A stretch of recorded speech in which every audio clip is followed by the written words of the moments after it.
when we started the documentary, it was so happy. And my boyfriend turns to me. He goes, I love watching a documentary that's just not depressing, you know? And I was like, me too. When we were enjoying our pancakes and our sausage and our eggs and our little coffees. And it was lovely. And then we get halfway through the documentary. And then it's like, and then he had manic depression. And it just went off the rails. And I was just not prepared for it to get that serious. But you were hooked. You had to finish I was hooked. it. I had to. I had to. Yeah. I get Yeah. you. Are you a big documentary person? Like, is that what you're main? No. Oh. I don't actually watch a lot of stuff. But today I was like, I'm feeling in the mood to like, if I'm going to be lazy this morning, I'm going to educate myself. Of course. Educate myself. But yeah. So we watched a documentary. So, okay, not normally documentary. What do you normally consume? Like TV, movies? TV and movies. Okay. I would say, yeah. Right now, recently, I've been watching Girls on HBO. I know that exists. That's with Adam Driver? Yeah. Okay. I had never seen it, but it's been on my TikTok feed a lot, and a lot of my friends have been rewatching it, I guess. And it's so good, but it kind of makes me feel weird, like Lena Dunham being Lena Dunham, but she created Girls. Yeah. What is okay? I have my own biases of Lena Dunham from my knowledge of her, but before I even say them, what do you know about like what is your perception of Lena? What the fuck is her Lena Dunham. Yeah, what is her deal? Her deal is, listen, she wrote, my first exposure to her was this book that she wrote called Not That Kind of Girl. And it was like a book of essays, which is funny because in Girls on HBO, the character that she plays is a personal essayist. So anyway, I read her book, and that was my first time kind of reading a book of essays, and I really enjoyed it. But there is one of the things that like was brought into the public's attention was like there's this one chapter. Do you know what I'm talking about? I believe so, but go for it. No, I feel like we could probably just leave it at that. It was just like kind of a weird chapter, and I can word it, I think. Yeah. She talked about, I believe she has a younger sister. Yeah. And she who is now actually, I believe that Lena Dunham's younger sibling is trans, so potentially non-binary, but I don't know. I'm trying to keep up. Yeah. So Lena Dunham's little sibling. Okay. Yeah, they had an instance. Yeah, where Lena, when they were kids, was, let's say, being inappropriate, touching parts. Yeah. And she put it in the book, like, with a sense of pride. And humor. Whereas, like, oh, this is very interesting that you're sharing this. How does your sibling feel about this? Like, like, they were children, yeah, but, like, why are you... Yeah. Why... To me, Lena Dunham is someone who seems to did you get the chills? I got the chills for a second. Yeah, I did. I just makes me feel a little uncomfy. Yeah. That is, anytime someone speaks your name and someone gets the chills, that is the opposite of a compliment. I know. But damn, Girls is such a good show. No, I get what you mean. How God damn it. Okay. My mind's all over the place. That's why I write things down. So I love this. But, okay. From artist. Okay. But she, I think what kind of irritates me about her is that she seems to have this very serious lack of self-awareness. Yes. Yeah.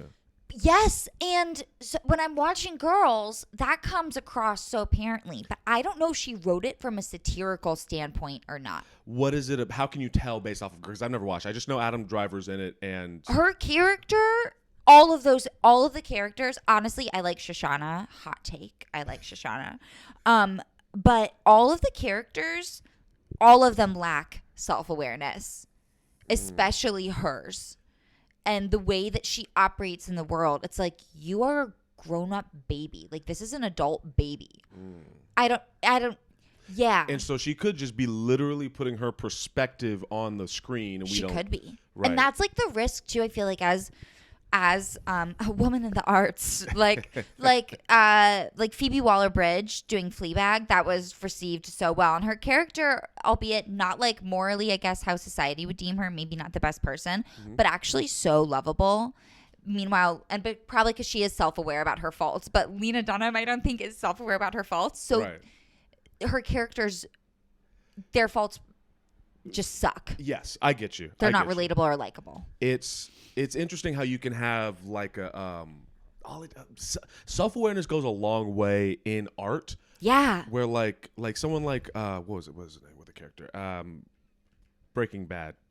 I am the danger. Fucking Walter White. Well, okay, I have not seen it, but I know about the two main dudes in it, and I kind of know the general gist. Basically, Walter White he goes from Mr. Rogers to Scarface. Okay. Whoa. Yeah, and it's fantastic. But along the way, he just continues to make decisions where, as the story goes on, depending on your flexibility or how much love you have for the character, is if you're going to keep going with him. Yeah. And eventually, spoilers, I doubt you're going to watch it. I have my own. Eventually, he ends up being like running like a neo-Nazi drug kingpin murder fest. Whoa. And I know that sounds crazy, but does everybody cheer for him because of his character arc? It's hard not to root for him. Yeah, no. And those are that is like beautiful, vulnerable writing. I think that goes behind that. Yeah. Did you speaking of writing, did you get into comedy because of writing? Yes. Okay. Yes. Please. Yes. Well, yeah. I've always loved to write. I love writing. I think it's so fun. I have a journal. One of the only things in my living will and testament is that when I die, all my journals get published. Like from when I was like 6 and could barely hold a pencil to like now. Oh, and you've saved them all. Yeah, I have all of them. Shit, I wish I had that for the podcast. They're very. Some are like really boring, but then I went through some bitchy phases. So nice. That's fun. So you started writing, and that seems like it was just self-expression. Yeah. And then what made you decide to use that into comedy? Like, how did that transition happen? So I did not grow up watching stand-up. I grew up watching like probably just a lot of sitcoms with my parents. That was my main like consumption of comedy. But had never seen stand-up. My 18th birthday, my parents, just because like it was a place where you had to be 18 to go in, they chose a comedy club to like throw me a little surprise birthday party with my friends. It was really fun. And I didn't really care for stand-up after that. Nothing about me was like, oh, that seems cool. But then for some reason, I watched John Mulaney's special when it came out back in 2018. And I watched it and I was like, this is cool. Like getting to stand in front of people and share stories and things written in a way that like elicits a laugh. I was like, that would be cool to do. So then I tried to do it. And then Reductress. Do you know Reductress? I do not know Reductress. Oh, you would love the website. It's great. It's I would say a feminist satirical online magazine, and it's just so funny. Like it highlights such amazing comedic voices, and I was a really big fan of theirs for several years. And then I decided that I was going to apply to write for them. And at the same time I did that, that's when I was starting to kind of experiment with stand-up and improv and sketch. How old are you? I'm 25. Okay. See how easy that was, Shoaib? Sorry. What? I've asked a few people. Well, it's only been women. The dudes are like, oh, I'm 43. They don't get shit. I've asked a few women their ages, and it got weird. Really? It got really uncomfortable. Well, I wonder if I'll get to that point. I feel like I'm not at that point right now. Yeah, he's seen some moments. The podcast has dips because we have never had a conversation. If we're being real, we've never had a conversation. No. I've seen you at the Laugh Factory. I think I met you first at the Laugh Factory, Mike. Yeah. So I will get back to your comedy meteoric rise. I'm down to talk about anything. Do you remember? I don't remember the specific moment. Do you remember the moment? Do you remember when we met? I actually think we met all the way back at Enjoy. Oh, god damn. Yeah, okay. I think you were hosting the show, actually. It was a Tuesday night. It was like almost a year ago. It was I think winter of last year. Yeah, Enjoy was a moment. Yeah, Enjoy was a moment. I love it. I mean, that was the only time I've done that show there, but I love a good bar show. Yeah. It's definitely a bar show. I love bar shows so much. So I remember meeting you there, and then I think I saw you just a couple other things, but definitely Laugh Factory open mic too. Yeah, that's been my main, because it's, you're there, you're doing your thing. How did you get into Okay, you're 25. Yes. I have ADHD. I probably do too.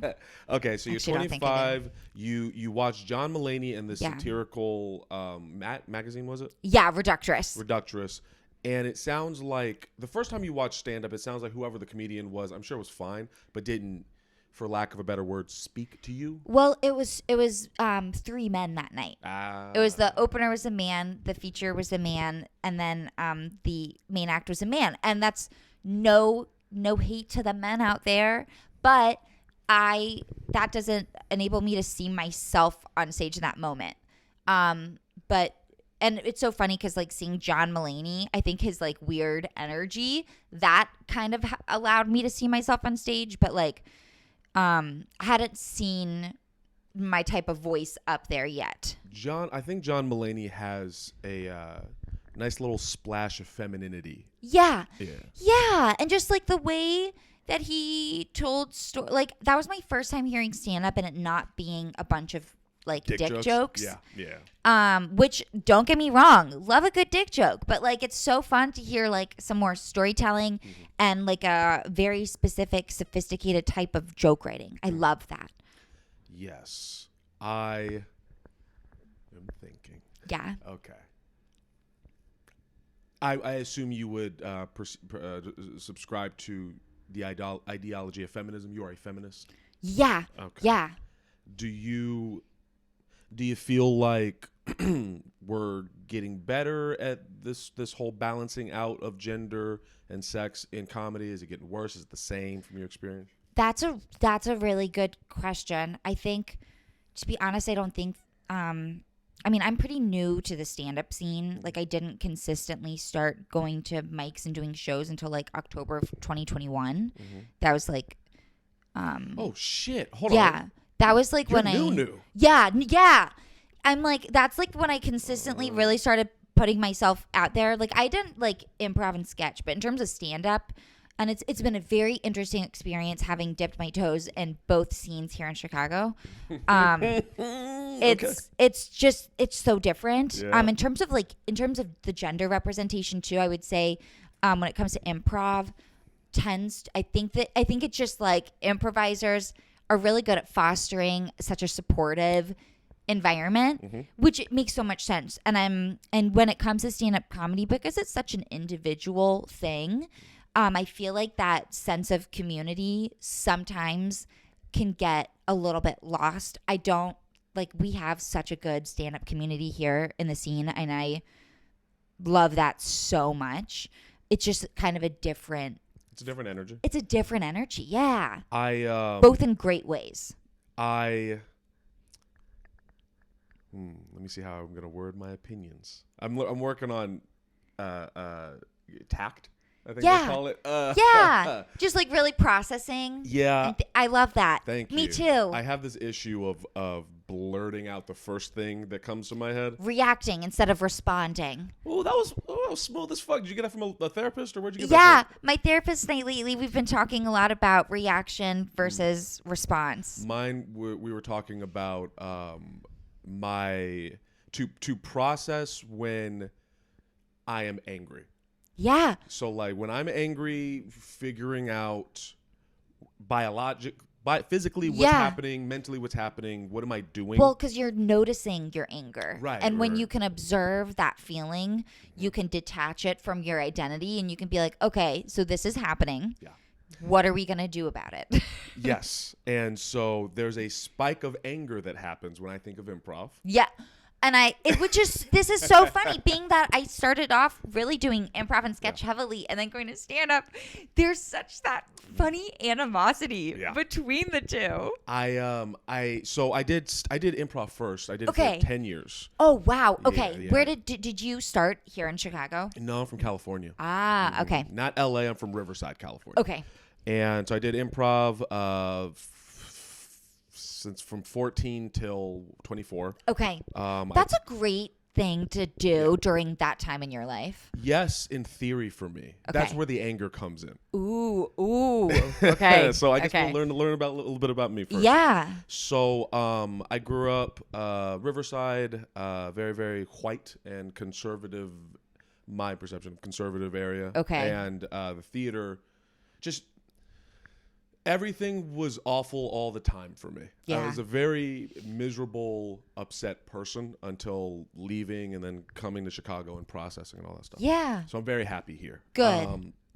But when I look back to my experience in improv and theater, it kind of has this. It's tainted with this white liberalism that I don't like. Yeah. And I see in this improv community here. It's very white. Yeah.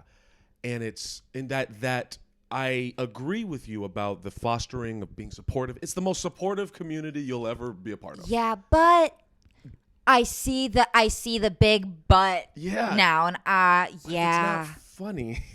I went to, I'm going to be vague. Yeah. I went to a place where people did performing. Okay. And it was a mixture of performances. Okay. And like a variety show or just a mixture of level and variety, funniness? Mixture of improv, stand-up, and whatever else you want. And the environment was predominantly improvisers. Okay. And I was watching, and you've been to open mics in the scene. You've been to bars, mics, where it's like everyone's got their arms crossed and we're like, all right, be funny, motherfucker, and all of that. And that can be frustrating, but it also, in my opinion, helps you get good. Oh my God, yes, it's a challenge. It's a challenge. It's you only get a laugh if you earned it. Yeah. I watched this open mic in awe of how unfunny it was. And to me, it was almost like insulting to the performer. Like if you don't laugh if it's not funny. Come on. Yeah. And so that's some of where my frustration comes in. I think that's where comedians, stand-ups perceive improvisers as people that are just kind of in a club to support each other. Yeah. Which is, if you're happy, but there is something about that irks me. Yeah. I don't know. No, that's I so see where you're coming from. Yeah. So see where you're coming from. I do need to have more improvisers on this to talk to them about it though. I mean, it's there are some valuable skills I feel like starting in improv and then moving to stand up. Yes, I agree. Yeah. Do you feel that? Yeah, there's some good I think I'm a better stand up because I have tools from improv. Yeah. But improv, the community and the vibe, I just can't. I'm trying to figure out like how to describe it. It's just very, very, sometimes it can be very theater kiddie unless it's like really good. And I've got to say, if you need some good improvisers to have on the podcast, I freaking got you because I know quite a few who I feel like you'd really vibe with too. Then we'll talk. Let me write that down. For okay, the future. Good.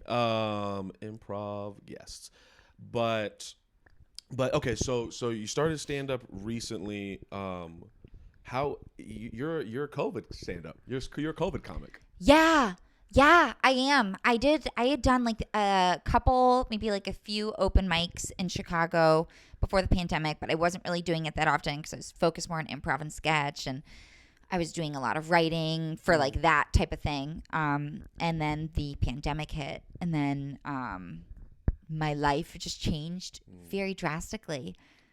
So did you grow up in Chicago? No, I grew up living in Virginia, right across the river from Washington, D.C. Until I was 14, moved to Indianapolis, lived there, did high school there, and then went to college in Montreal. And then moved to Chicago. Okay. The move from Virginia to Indianapolis seems reasonable. Yeah, it sucked big time though. I'm so sorry to hear that. No, it's okay, but I'm so grateful for it. Wouldn't change it. But in hindsight, wow. Yeah. Your girl went through it. What happened? What was so bad about it? I had never been through that big of a change before. I didn't know anybody. I ended up going to a private school, which was so much smaller than the school I'd grown up with. And it was a school that had a lot of kids who had already formed their friend groups. And I had never not felt comfortable with who I was. I'd never had to think about who I was until I went there. And I'd lost myself for quite some time. I'm sorry, I feel like a therapist right now. Oh, no, you're good. It's good to get it out. Yes.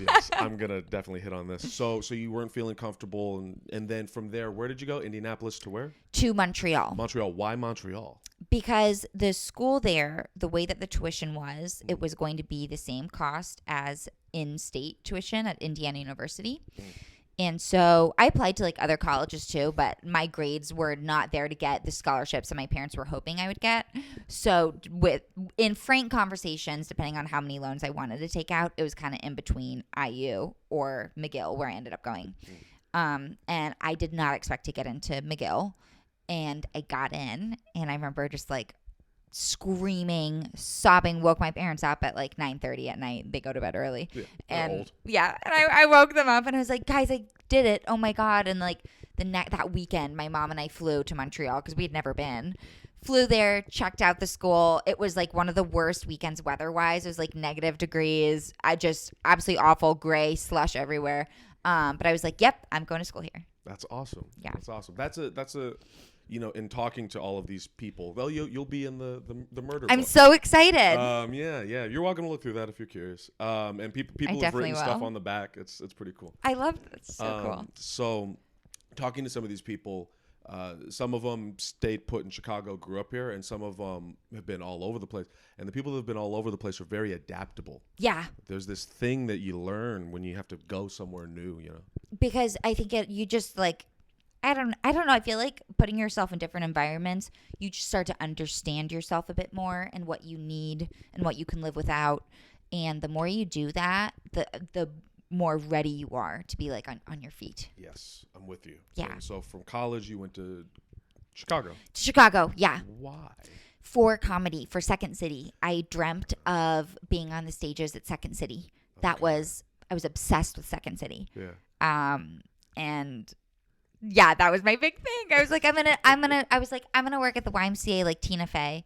I've read Bossy Pants. That's why I moved here. Okay. And I know that's such a goofy thing, but my dad got it for me the Christmas after I learned I enjoyed comedy. Yeah. And I read it, and I was like, I'm going to move to Chicago, work at the YMCA, get hired by Second City, make my way to Saturday Night Live, and have my own TV show. And that's just the plan. This podcast is a step towards that, and I'm glad I'm a part of the journey. So you came out here for performance. Awesome. Yeah. And when year was it when you moved out here? 2019. Okay, right before the pandemic. Yeah. Okay. I moved out here though in April, so I got like almost a year of living in Chicago before the pandemic hit. Good for you. Yeah. Yeah, that must have been what. So around, 2020 was, Jesus Christ, that will go down in history as one of the craziest years ever. I know, right? My first big wow, oh shit, 2020 is gonna suck was Kobe. I don't know how you felt about that, but being from California, whether you're into sports or not, Kobe is God, and since watching God die was very jarring. So yeah, I'm sure that was a lot to process. Mm-hmm. Then it felt like this domino effect. Ever since then, it would just one thing after another. Right, yeah. right. So then March hit, and where were you? What was going on during March? Oh, I was working at this restaurant. I'm laughing right now so hard because my life just looked so different pre-pandemic than it does now. But pre-pandemic, I was working at this restaurant downtown on Michigan Avenue. It was a jazz restaurant, and I had to wear this atrocious outfit, but I loved everybody I worked with there. Some formative memories. And I remember, too, being, like, serving that afternoon downtown, and then Lori Lightfoot getting on television. Or I don't know if it was Lori Lightfoot. I think she was there, and I also feel like Pritzker was there, too. Mm-hmm. And they were on the TV at the bar, and I remember my friends and I, we all just stopped doing our jobs, and so did everybody in the restaurant. And there wasn't that many, so we all crowded around the TVs to watch the announcement. And it was basically the announcement that, hey, the city's going to be fully shut down for 2 weeks, including all restaurants. So... And then all of us were like, okay, we're losing out on 2 weeks of money. Everybody calm down. It's okay. Everybody the rest of my shift, any table I had tipped me an insane amount of money, which was really nice. Still was not enough, but it was nice. I'll take it.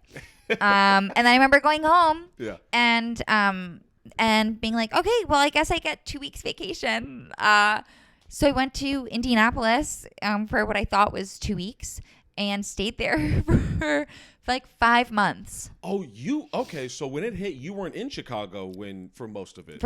It hit when I was here and like still having to go into my restaurant job, which felt really weird for like a week, and then it hit, and then went to Indy and ended up literally there for 5 whole months. Were you with your family? Yes, with my parents. How were you mentally and emotionally? Because I know this was kind of living it up, to be honest.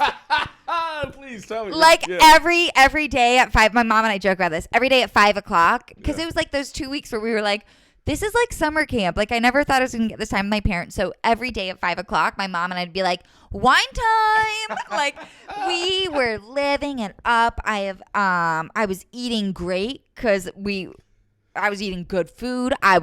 We were, you know, you had to support local business, had to do takeout as much as possible. So I had takeout, so much wine, so much margarita, Jose Cuervo margarita mix. My parents and I really got into that over the summer. At the same time, though, I was like, as much as I was loving it, I was so ready to go back to life. Yeah. Not really at the full scale that it was happening before, because I knew life was going to look a lot different, but I was ready to start processing that and acting on it. It's so funny how everyone's pandemic.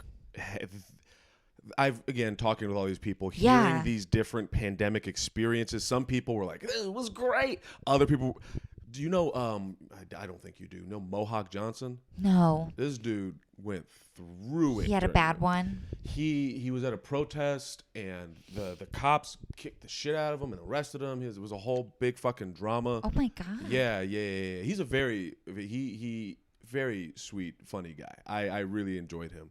I need to hit him up later. Anyway, well, I do remember when the pandemic hit, that lined up just 2 months later with all the protests going on. God. Yeah. Mine was I it's so weird in retrospect. If it wasn't for quarantine and pandemic, we would not be doing this. Yeah. I'm so grateful for it, with an asterisk of, man, it was a lot of horrific shit. Yeah. I know exactly what you mean. I feel like we needed a shake up. Shake up.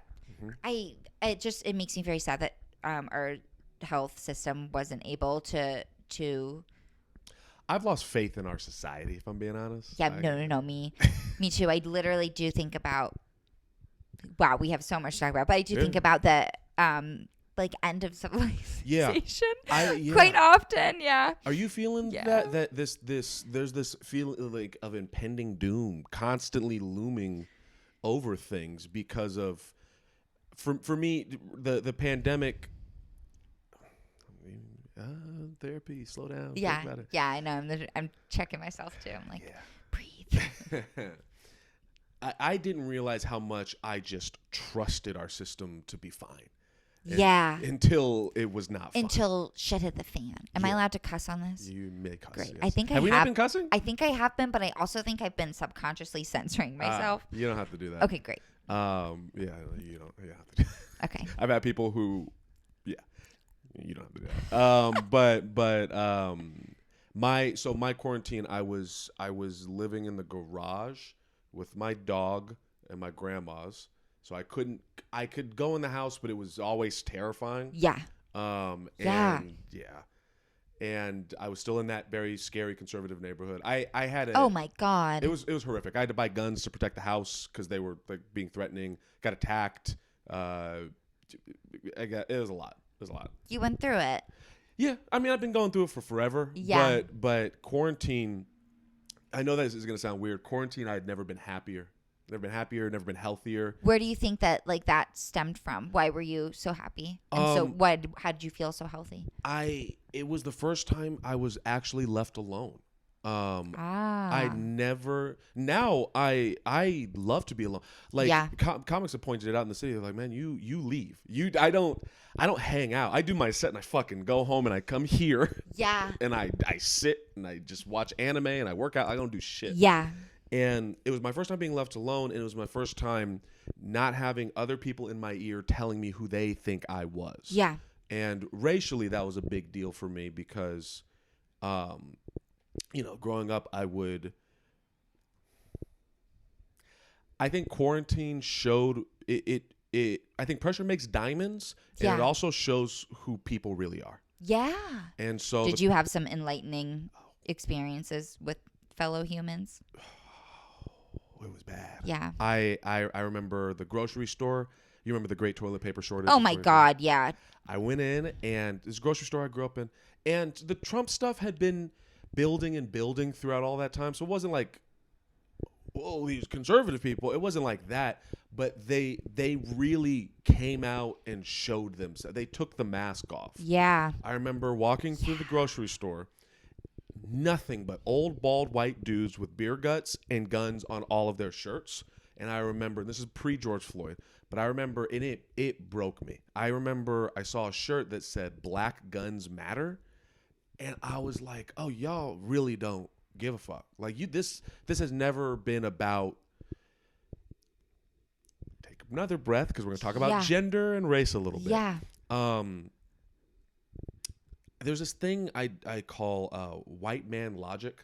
Okay. Where, and I really wonder what you're going to think of this here. I'm intrigued already. The white man logic to me is really manipulative and is baked in the core of our country. So far, I'm agreeing. Yeah. And the white man logic is, if you don't think about it, yeah, of course. It is Black Lives Matter. All lives matter. Yeah, of course. It is what's another fucking, we'll do gender. It is women are dealing with sexual assault and rape. Well, men also deal with sexual. Yes, of course. It's this like tweaking and reframing of experiences, and it's also it's removing history, context, emotion, human experience. It removes all of that so that you. I don't know what please speak. No. I feel like there's. Are you familiar with the term cognitive dissonance? Mm-hmm. I feel like when it comes to, like white men in society and this white man logic, there's a level of cognitive dissonance operating here, where deep down, and maybe I'm giving them too much credit. Deep down, they've got to know. They're fucking up. Yeah. But at the same time, the way that everything is set up and the way that those conversations are set up allows them to keep doing it. Yeah. To read it for all of our dumb listeners, cognitive dissonance is the discomfort a person feels when their behavior does not align with their values or beliefs. Yes. And depending on how you deal with that cognitive dissonance, I feel like that is what informs our actions. And going back to like acceptance and self-awareness, I think a lot of guys might not, like if they actually were to sit with themselves and think about their beliefs and their identity, they might not like it. But they're going to keep doing it because it's the only thing they know and the only thing that can bring them comfort. Yeah. And to even give I'm going to speak on somebody real quick, but to even give a reprieve from the white man narrative, I think that can be a person thing. Yeah. That if you don't, everyone fucks up, and if you don't sit with it and really think to yourself, like, where am I wrong in this? Yeah. But letting it, QAnon maniac. Yeah. It's so important to be able to like kind of check in with yourself and check yourself. Yeah. Like set up some time to do that. And having and having community that checks you. Yeah. Yeah, that's really, really important. Whether it's your friends, your fellow stand-ups, your parents, your grandparents, the barista you see almost every other day, like make sure you have some type of community that can be like, to bring it back a little bit and then we'll move forward. I think that's my issue with improv. The lack of checking each other and being like, dude, that's not funny. Yeah. And it's okay. That's not funny. And I actually think I love improv where if something doesn't work, they acknowledge that, hey, that sucked. Yes. Like own it. Yes. There's that accountability that's missing. Accountability. That and because I love, one of my favorite things when doing improv was being in tune with how the audience was receiving you and informing your decisions based on that. It's an energy. That energy. It's an exchange. Yes. And I feel like good improvisers, they do that. I agree. And that I can commend. I feel like I've shit on improv too. Like it's there. I've seen great improv. Oh, and when it's good, it's so good. So good when it's good. But when it's bad, Jesus fucking Christ. When it's bad, which I've got one of my favorite like exercises I've done in class was like a teacher being like, okay, go up there and just do bad improv.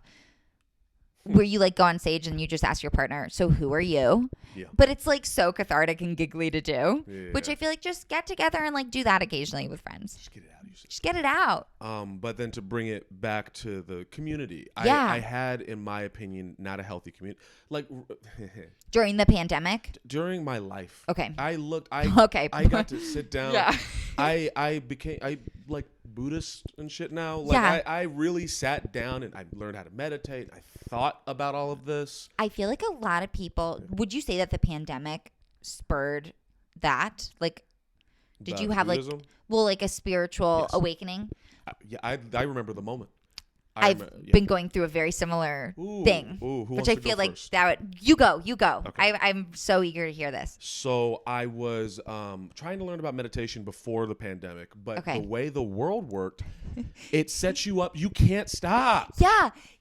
Constant stimulation. There was no pause at all, and it was just getting to a point where it was like, what the hell are we doing? Yeah. And so I was trying, and our system was set up for me and everyone to not be able to stop and think. Yes. You can't stop. I have so many takes on this.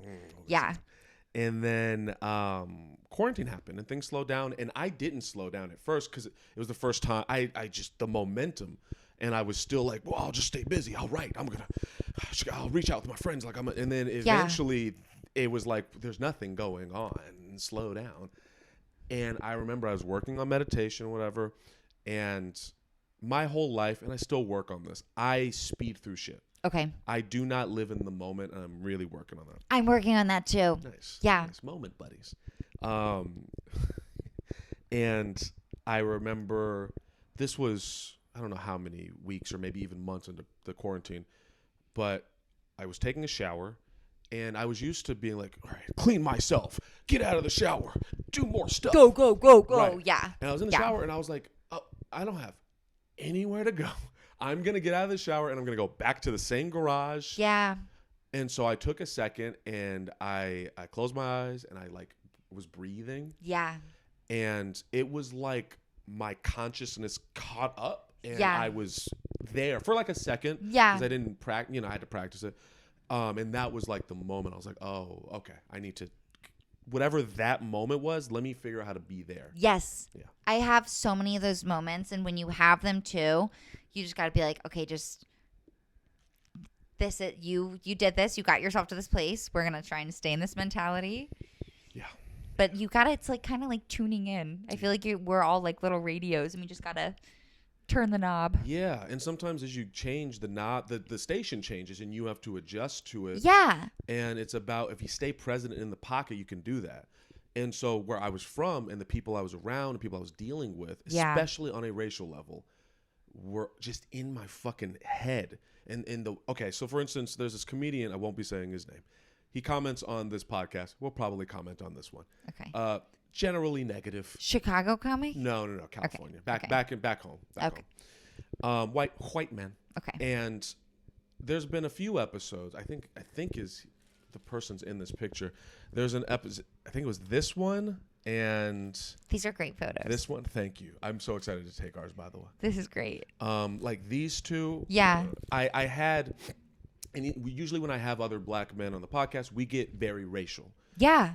And I talked to those two about, too black for the white kids, too white for the blacks. I talked about the South Side versus the North Side and that black experience. His comments from day one till now have always been, it doesn't matter, get over it, there's no difference. I'm stereotyping. It's just endless like fucking bullshit. And it's the white man logic to me is refusing to realize and accept that not everyone is living the way you live. Yeah. Ooh, yes.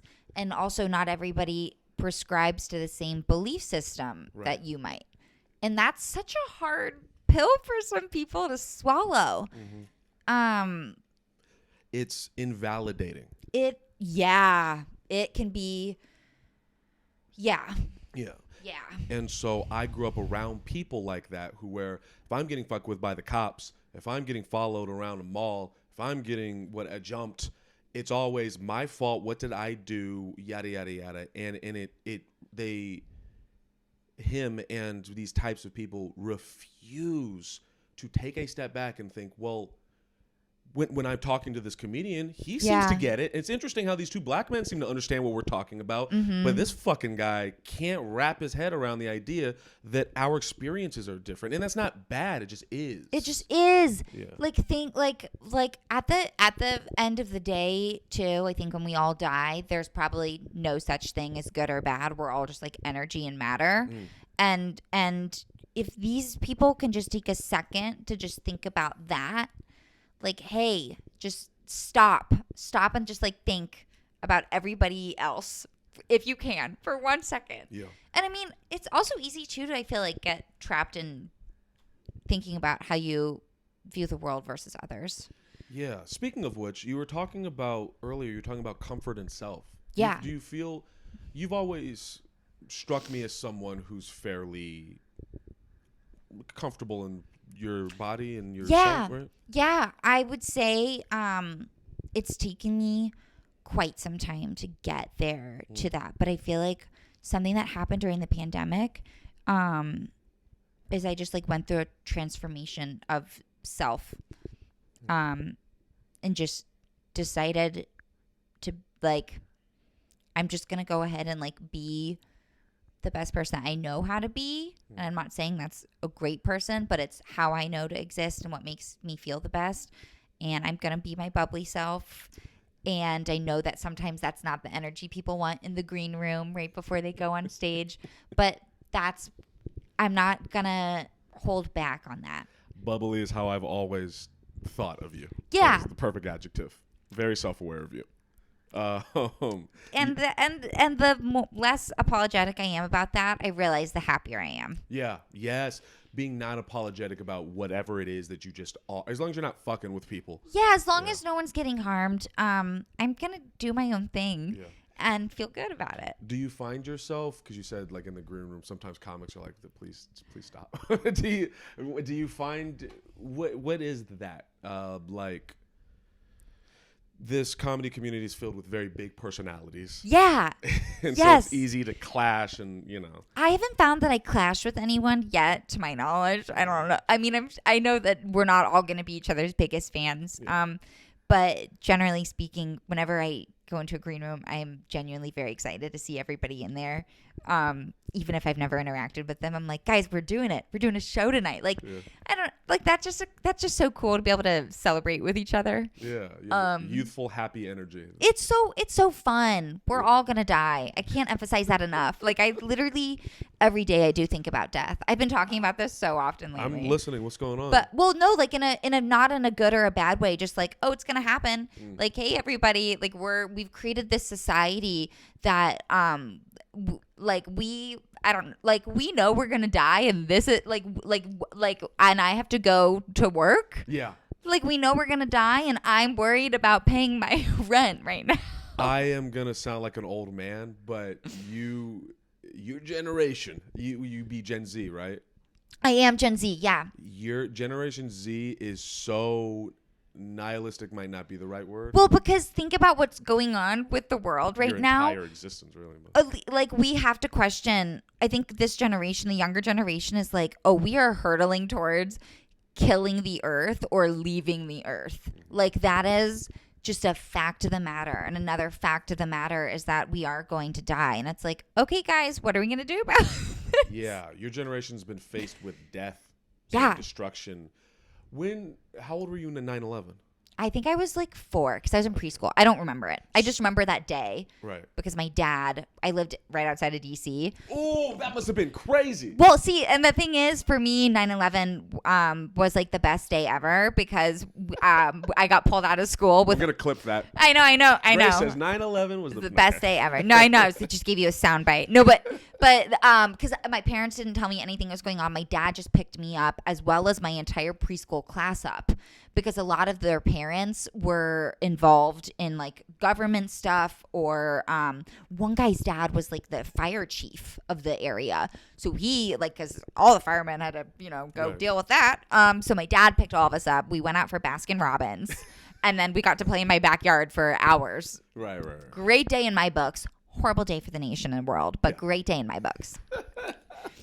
Yo, so like Okay, like that to me, I remember pre 9/11 and I remember 9/11 and I remember post 9/11. God, that's got to be so traumatizing. Well, it was weird because it was the we're talking about those that domino effect. Yeah. It was this like millennials, my generation was always taught up until 9/11 was always taught like you could do anything. You're the greatest. You got this. You got this. You got everything. Your life is gonna be amazing. Interesting. Then 9/11. Ooh. And after that, it was never ever the same. That is there. I think about all the things that have like happened in recent history in the past 100 years that have just like changed everything forever. Like the internet. The internet. In this one book I'm reading, one of the characters points out the creation of plastic. I know, big doozy, but like, things are like crazy stuff is happening. Yeah, it's like you just have to get to almost a place of acceptance. There's nothing you can do. Exactly. Yeah. Yeah. And there's this book that I had to read in college, and I kept it. It's one of the few books I kept from college. Mm-hmm. And it's called Learning to Die in the Anthropocene. So basically it's a book, and it's like this big. If you want to read it, I will also give it to you because I feel like you'd love it. Basically it's about learning to accept that like we're hurtling towards the end of civilization. And I think it's very goofy when humans think that we're going to be here forever. Dinosaurs probably thought that. I mean, I don't know if they could think, but like if they could, they probably thought, hey, we're good. Yeah. Who are we to think? Yeah, it's you know who has a great quote? This is going to sound crazy. Is Steve-O from Hot Ones. Have you Keep going. Okay. Keep going. I want to hear this. One time I tried to quote like Bono in a research paper, and my professor was like, absolutely not. You cannot do this. And I'm like, yes, I can. It was something that was said that was relevant. So I'd love to hear this. So Steve-O is actually a very intelligent. You would never think. No, I think a lot of comedians are very intelligent people. Okay. Okay. Let me see if I'm very excited about this. No, this isn't it. Hold on. He talks about death. Okay. And his perception of death and how humans God damn it. I'll find it. I swear to God. That's okay. Can you talk while I do this? Yeah, I can talk a bit. I do think for anybody listening out there, that if we thought about death every day, society would just look so different. God damn it. Am I scared to die? Are you scared to die? I mean, yeah, but at the same time, like, I'm scared just because I don't know what it's gonna be like. Did you find it? We all have one. Oh yeah. Yeah. Here we go. We got the quote. Showwave coming in. Here we go. Okay.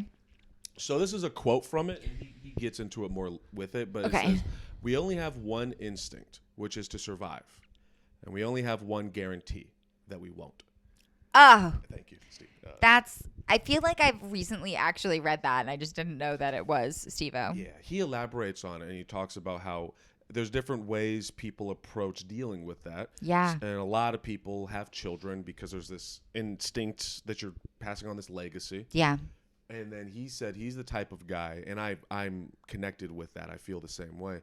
He's the type of guy who wants to leave videos, projects, people that leave things behind rather than humans. Ooh. And you leave your legacy through these things. That's why I'm all about leaving. All of this is just, I don't know what it, I do know what it is. You ready for a sad story? Yeah. Okay. So I also have this obsession with death, and I have this obsession with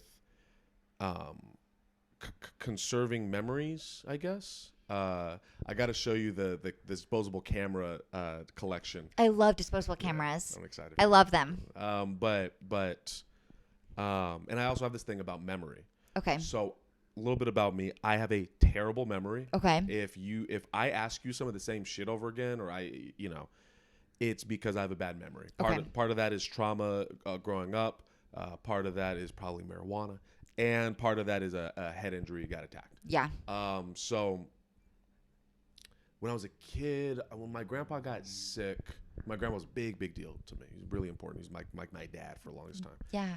He got sick when I was about 12, I think. Oh. He's dementia, and I think he had a stroke. It was really terrible. Yeah. And I remember him not remembering things, which was really awful. Traumatizing. Yeah. And he wouldn't remember me sometimes. I remember this one. Oh, God, it's going to be so sad. So he had gotten out of the hospital for a little bit, and it was just me. I think maybe I was about 13 at this time. I was just home. It was just me and him, and he was in this hospital bed, and everyone was gone. And he wakes up, and he's like yelling.